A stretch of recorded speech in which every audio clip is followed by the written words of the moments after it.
This Sharon Otieno case, I just don't know. Because apart from drama happening with the investigation, day by day, brand new facts are emerging, and those facts are nothing less than explosive. So, which one do we start with? Her personal life or the investigations? Nakwambia, hii ni complicated. Anyway, Bwana Michael Oyamo, the personal assistant to the Migori governor Okoth Obado, made his first appearance in court, in public, today, after a very long time. And the public were baying for his blood.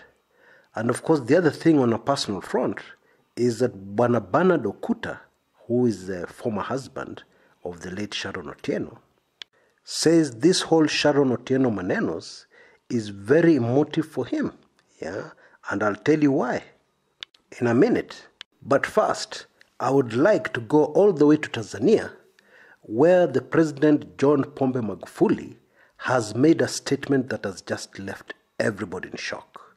But just before we go into that, there's quick breaking news that may appear to be good news for very many Kenyans. The Finance CS, Henry Rotich, has announced that they've tabled in Parliament, new taxes that will replace the funds they had in mind introducing the 16% VAT on fuel. The new taxes are targeted at alcoholic drinks, bottled beverages, and cigarettes. And when this goes through, they'll be able to scrape the 16% that is really killing Kenyans on fuel, and hopefully things will go back to normal, or at least fuel prices will come back to what they were before this horrific tax kicked in. Clearly what has happened here is that the government has realized the tax on fuel, the 16% VAT tax on fuel, was not politically viable. More so because of the huge impact it has had right across the board. Because petrol affects everything. That should be obvious. Now, which brings up a very interesting question. Didn't these people think through these things before they implemented them? They were seriously thinking that they were going to implement such a heavy tax on fuel, which would affect virtually everything. And already Kenyans are not in a good way. Economically, that is. We have just come out of a very long, controversial electioneering period, and things have not gone back to being the same. And then now introduce this tax.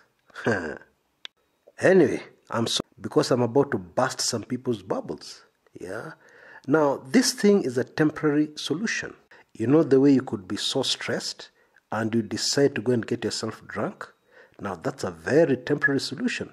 Because when you wake up in the morning with a splitting headache, you still have your problem right before you. The problem that the government of Kenya has is that it's broke. To put it very simply, that's what it is. And they desperately need to raise huge sums of cash. And even though these taxes are going to be transferred, assuming that Bwana Rotich is successful in Parliament, and by that is not obvious, because Parliament is pretty unpredictable these days. Anyway, assuming that it's successful, then what will happen is that fuel prices will go back down, hopefully to where they were, or at least close to where they were. But that will not be the end of the story. I can assure you that. Because tomorrow, next week, next month, the government will need to look for other ways of raising finances, other taxation methods. And if that does not happen, we'll have a problem of funds getting to the counties. So the long and short of what I'm saying is that we're still in a terrible mess. Anyway, let's rush to Tanzania. We'll deal with that hopefully in another video very soon. Now, the Tanzanian dictator has come up with a statement that has left everybody baffled and in shock and wondering what is going on here. Speaking to a farming community in the eastern side of Tanzania, that's close to the border with Kenya, Bwana Magufuli said that Tanzanians need to stop family planning. Throw away all your family planning pills. Forget about family planning. Just go and reproduce and reproduce and reproduce. What? Why? Because people who rely on family planning to keep their families small are lazy. They do not want to take care of big families. So people just need to work very hard, yeah, and give birth. Now, seriously, this president of Tanzania is giving the Churchill comedy show in Kenya serious competition. Magufuli goes on. He says he has visited countries in the West, yeah, in Europe and so on, and he has seen how devastating, yeah, this family planning thing is. It has left countries with declining population and therefore no workforce, yeah, which becomes a serious problem in national development, according to Magufuli. Now, to be honest with you guys, I'm bitter words. I don't know what to say. Because currently, Tanzania has a very serious problem of unemployment. They want a bigger workforce. For what? When currently there are millions of Tanzanians without any employment. There are so many problems to be fixed in Tanzania before the country considers increasing its population. And that is apart from the millions of other reasons why such a statement from a whole head of state makes absolutely zero sense. It is madness. And if you think President John Pombe Magufuli is not serious, you don't know him well. It is very possible that soon family planning pills and many other family planning products could start being very scarce in Tanzania. And I kid you not. Many people outside Tanzania do not know what this dictator, by the way, has not told us why and who shot Tundu Lissu. Yeah. This dictator, many Tanzanians are completely unaware of what he's capable of. And I will give you an example. Last year, I was in Tanzania and we were looking for something called KY jelly. Now, this is a lubricant mostly used by couples for sex. You know, these days there are so many medical issues. There are so many psychological issues. Sometimes many women end up in that situation whereby this jelly becomes very vital for a happy marriage. And so, we were looking for KY jelly. Yeah, that is a normal product which you should be able to find at any chemist. We went from chemist to chemist, it's not there. So we came to this chemist, he was an Asian, yeah, and when we asked for it, he looked over his shoulder, he looked around as if in fear, and then he reached for under the counter in a hidden place and produced it. And when he realized we were foreigners, we were non-Tanzanians, he opened up. And this is what he told us. He said that the government was really giving them a lot of problems, huge problems, for stocking such a product. Why? Because this product is used by homosexuals, yeah? And the government of Tanzania, the government of John Pombe Magufuli, is very much against homosexuality. And this particular product is used a lot by homosexuals. Now, I just couldn't wrap my mind around the logic there. Yeah, up to this point, I just can't. Because my simple question would be, what about other couples who are not homosexuals? What about married couples? Yeah, man and wife, woman and man, yeah, who are the vast majority. What about them? Do you want to make them suffer? Do you want to inconvenience them just because you're fighting against homosexuality? Gosh. Yeah, believe me when I tell you, the chances are very high. After this policy statement by John Pombe Magufuli, people will have issues finding their normal family planning products. Now, in strong defense of my Tanzanian friends, Tanzanians don't think like this, yeah? Because other people who don't know the country well could start saying, "Ay, hawa Tanzania wako aje?" Translation, what's wrong with these Tanzanians? Well, it's not Tanzanians. It is the dictator, yeah, who is messing up the country big time, who has come up with this crazy idea. Or rather, policy statement, yeah, because what a president says is very important. What a president says most of the time, he cannot just speak carelessly. Whatever comes out of his mouth is considered policy. Now, let's just wait for the next few days we see how the rest of the world will react to this. And we also see how other politicians within Tanzania will react to this. Although I must say most of the opposition politicians may not be in a position to speak because they're very busy making court appearances over trumped-up charges. They don't have time even to make statements. Yeah, that's how this dictator has messed up the country and completely silenced and neutralized the opposition. However, fortunately, already there's one legislator who has come up. Yeah, her name is Cecil Mohammed. What she has said is that this is absolutely ridiculous because even the healthcare plans in the country do not cater for more than 4 children. So what is the president telling Tanzanians? Now, something else very interesting here. You would think that somebody who can speak like this in favor of large families also has a large family, is setting an example about reproducing and giving birth till you can't anymore. Well, His Excellency Magufuli only has 3 children. Only 3. That's a very small family.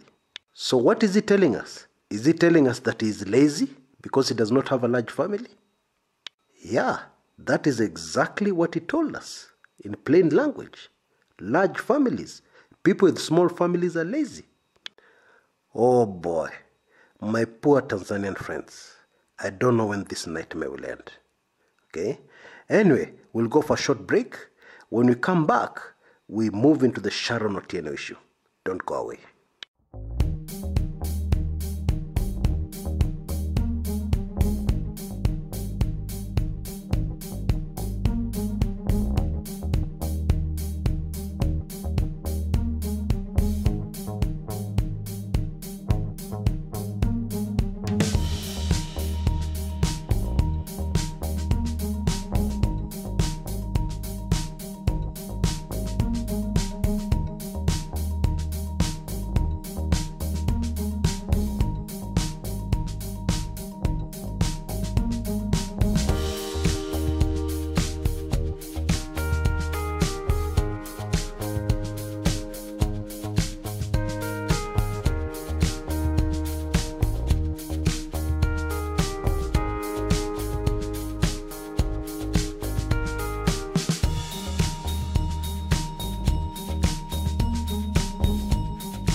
Welcome back.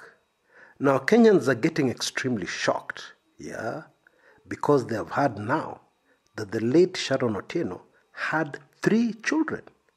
3! And her last born, she gave birth to barely a year ago. Barely 1 year ago. Which tells us that she separated with her husband, Bernard Okuta, shortly after she had given birth to a 3rd child. Now, I don't know about you, but to me that is very shocking because there are several issues here. To start with, there's a belief amongst many African communities that when you have a young child, a child who is suckling, when a woman has such a child and she's involved with a sexual relationship with people who are not the father of the child, they could endanger the health of that child. This is some kind of spiritual belief. You may be very educated and you don't believe in these things. However, one thing you must know is that a young toddler, less than a year old, is very sensitive, extremely sensitive to the spiritual. And having sex is a very dangerous spiritual thing when it happens outside a marriage. That is a fact. Take it or leave it. Anyway, there's more. Bernard Okuta has told the press that this whole Sharon Otieno Manenos is very emotive to him. I've said before on this channel that he's the one who took her to college, to Rongo University, which appears to have been the beginning of their marital problems. Now, there are rumors that I've not been able to verify yet. I've really tried to reach out to my contacts here and there, but as of the making of this recording, I have not been able to verify this information. However, If this information is true, it has very far-reaching implications on those who are still alive but were connected in some way to the late Sharon Otieno. According to the rumors, her blood, the blood of the late Sharon Otieno, tested positive for HIV/AIDS. Now, it is standard procedure in Kenya that when a woman starts her clinic, a pregnant woman, the first test, one of the very first tests they do, is the test for AIDS. So if this wild allegation, wild rumor is true, if we can assume that it's true, then Sharon also knew about it. In other words, she must have known. Now, this is very relevant because it would provide glimpses into her frame of mind, how she was thinking. For instance, she seemed to have been very determined to get a large tender from the Migori County government in order to take care of her future and, more importantly, the future of her children, including the unborn child. Now, it is true that when you compare this disease, AIDS, to something like cancer, it's really nothing, because we have ARVs these days. We have medication that can actually make you live a very high-quality life. That is true. However, this is the kind of revelation that can completely change the way a person thinks and approaches life. When you discover that actually you're positive for this particular deadly disease, or shall I say once deadly disease. I really have to fight back tears, whenever I'm researching and even doing a show here on these Sharon Otieno Manenos. This is a story that makes me very, very sad. Despite the circumstances, this was a young girl with a whole future ahead of her. All that we have heard about her so far suggests that she was a very, very strong woman. And indeed, there are many others who have overcome this kind of situation before. There are many women out there who have been faced with circumstances and odds greater than what we're discussing here, who have bounced back. And I have no doubt that Sharon Otieno would have bounced back. But then some very, very evil people cut short her life. I think we are all aware that it is very clear that the target of these assassins, if we can call them that, but I prefer to call them animals, was the unborn child. Not only did they deliberately knife the late Sharon Otieno in such a way that the knife ended the life of the unborn child inside her belly, but they also removed the fetus and they burnt it with acid. Somebody has told me, in trying to explain this very bizarre, evil, gory thing they did, somebody has tried to tell me that they were trying to get rid of DNA evidence so that the baby can never be connected to its biological father. And all this makes me very, very angry when we realize that today the mastermind behind this evil is still at large. And the police are saying they're still investigating. Oh boy. Almighty God, please intervene. Anyway, Michael Oyamo appeared in court today. The magistrate's court had ordered that he appear again today. And what the police wanted was permission to keep him longer in custody as they finalized the investigations. But Bwana Oyamo's lawyers wanted him out on bail. Now the latest is that bail has been denied, and the police are saying that Bwana Oyamo is going to be formally charged in court tomorrow. We of course eagerly await to see what the charges will be, because they're going to tell us a lot.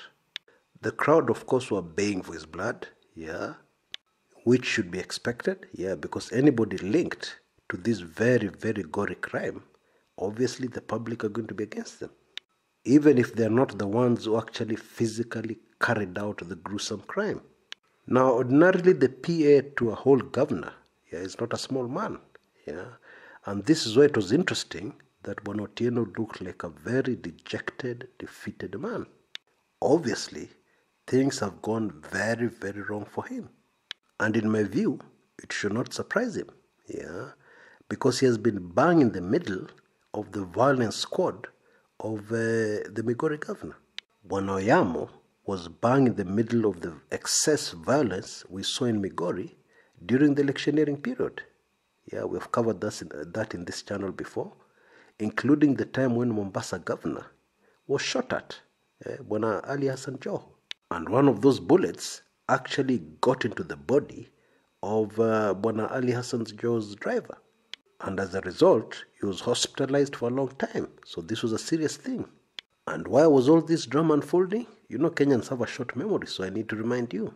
It was unfolding because the Migori governor, Okoth Obado, did not want ODM on his staff. He was complaining, how can you people plan things and you don't involve me? You plan things in my place.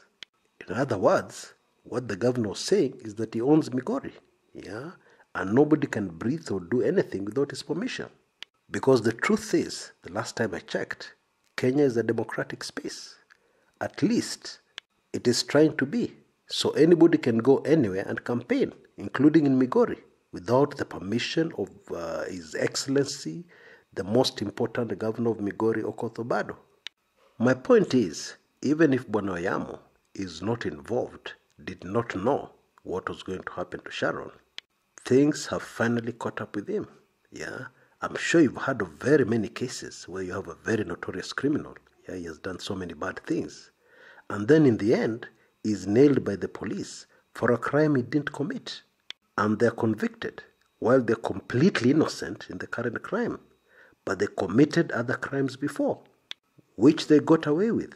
Yeah, some people would say that is karma catching up with you. So in my view, Bwana Oyamo should not complain. Until next time, this is Chris Kumekucha.